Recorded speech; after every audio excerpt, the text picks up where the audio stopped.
Black Power. Last Tuesday, we put out information about three of the council people in LA, Wesson, Curran Price, and Marquise Dawson, and they have voted to move forward with putting a permanent fence around the Merck Park. Right now, supposedly is waiting for approval from the mayor Garcetti. But information also came out exposing that Curran Price is in jeopardy of losing his council seat, and it's because of what we have been emphasizing over these past few years, but also because of what history has shown us. As misleaders sell their people out, they then lose their position of power. And in current price situation, because of the gentrifying and genocide of blacks in this district, other groups have now moved in and have become more politically stronger. So they now are doing the obvious. But again, that is what blacks who buy into capitalism and all these different things other than black nationalism and empowerment keep allowing to happen. And when we say empowerment, you got different folks who claim to be about empowering the people, but they go about it through an exploitive manner. And that, again, is part of the problem, what allows other people not only to exploit us, but exploit those individuals too.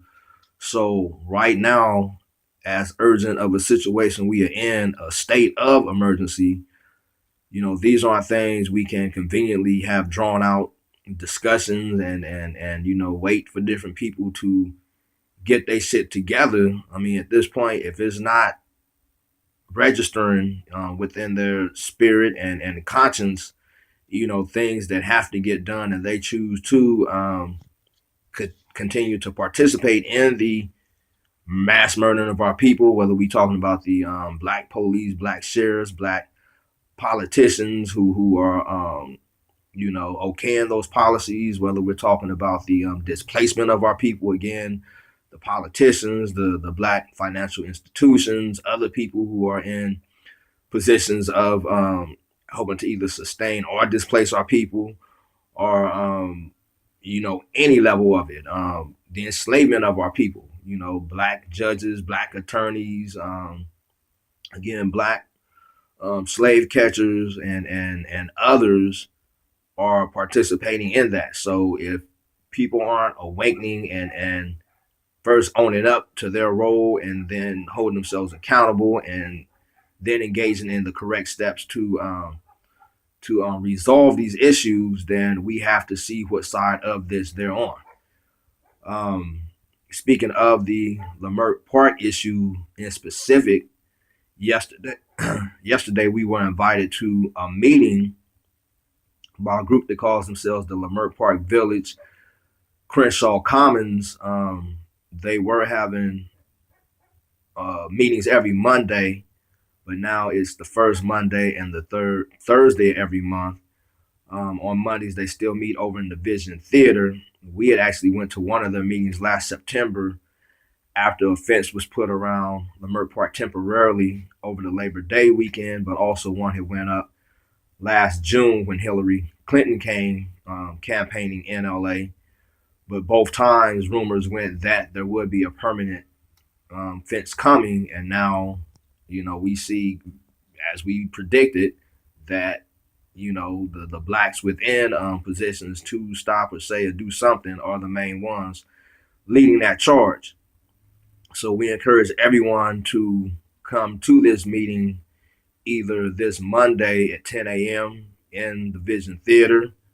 Your voice is needed. Again, when you don't participate in politics, you allow others to make decisions that will affect your life. So you most definitely need to come forward and have a say in what's happening.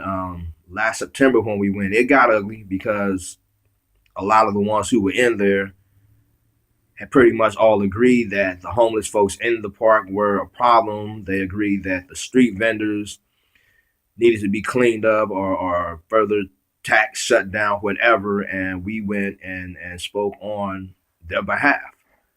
So now, over the past 6 months, we have been holding a survival program in the park, to give our brothers and sisters some assistance, not all the assistance that is needed, but the most we can provide until more opens up and more happens. So it seems, this group may have possibly been influenced because they now have on their agenda a couple things as far as what they potentially want to implement or initiatives they want to move forward with as far as possibly assisting the homeless, or I don't know. It didn't really break it down in the email, but I most definitely encourage everybody from the community to come to this meeting to have a say and to monitor who's who and what's what. Because again,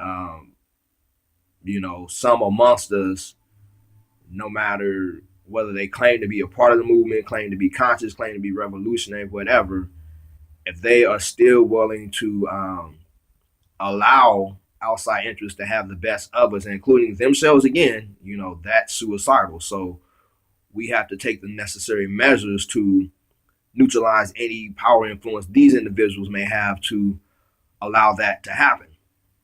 But again, like I said, it may be a situation where they've been influenced to now step up and do their part to actually, deal with this issue. But again, it's not something that we're looking for the city to invest in the symptoms. The city itself has corrections it need to make that led to the problem. So that ultimately is what we have to stay focused on in meetings like this. We don't want them on one end to be like, okay, well, after we've destroyed all these lives, here's some crumbs. And also we can't allow these individuals who probably getting bigger crumbs to try to cheerlead and say, yes, this is what we as a community want. Nah. So yeah, everyone available, please come on out Monday morning at 10 a.m. in the Vision Theater. And then, like I said, also on the third Thursday, as time comes for that, I'll be putting out more information on that. Again, today the comrades will be having the Break Bread program in Leimert. For a few months we've been providing food. Times here and there we've had clothes, blankets. Over the so-called Christmas holiday, people brought toys or whatever. We've had limited medical assistance we've been able to give in, hygiene products we've been able to bring forward. But again, so much more than that is needed. Housing first and foremost, and move from there. But most definitely, again, thanking everyone who has helped with this. And as we look to move forward, expanding it into bigger and better things. But just lastly, as always, when you do this type of work, you come under multiple attacks. Of course, being out there and having some effect against white nationalists themselves, they most definitely launch, the attacks they launch. But quite often, as we see, they more effectively use our own to attack and try to neutralize, anywhere from assassination to displacement, destabilization, whatever. And over the past few weeks, we've been sharing, we see potential patterns of this again, both in the park and other individuals who have attempted to align themselves with us and other folks who we've even considered family over the time. So, now is, mastering how to deal with these issues and in time, exposing what we learn. Most definitely over the past few weeks have been meditating on revelation. And as always, revelations have been made. So, everywhere from black police in the park, openly in uniform, to potentially plain clothes, to other folks who are debriefing, informing, different things, to multiple levels of people for different reasons sabotaging what's happening. just recently, as in within the past few days, an individual who for a long time, had a lot of respect for, just 10 months ago was actually fighting for this individual as they were on their deathbed. Um, times we went to the hospital with them being doped up, not being able to comprehend and deal with what was going on. We actually had to confront, challenge, stop, and change plans that, people in White Hospital had planned for this individual. But now, 10 months later, for whatever reason, this individual has presented us with something that they may possibly look to take within the white courts because of the way they came at us. If we were about that, we could most definitely challenge them in the white man court for several months. But, that's not our intentions. Quite often, as people reveal themselves, the best thing to do is to just sever and move on. Because ultimately, people who do foul shit, that karma is on them, and they will have to answer for all the foul shit they do. Don't think ever, Negroes who do foul shit get away with it. Sooner than later, they have to answer for, their own actions. Right now, not naming names, putting names out there because it is another semi-fragile situation. Based on how this individual went about it, is obvious, very likely who they've been in communication with, and unfortunately, because none of them practicing combat liberalism, folks slaying the word out there, but when it comes time to do it, not many folks are actually doing it. None of them coming forward and seeking to mediate or resolve whatever is happening is not happening, because again, at this point, we don't know.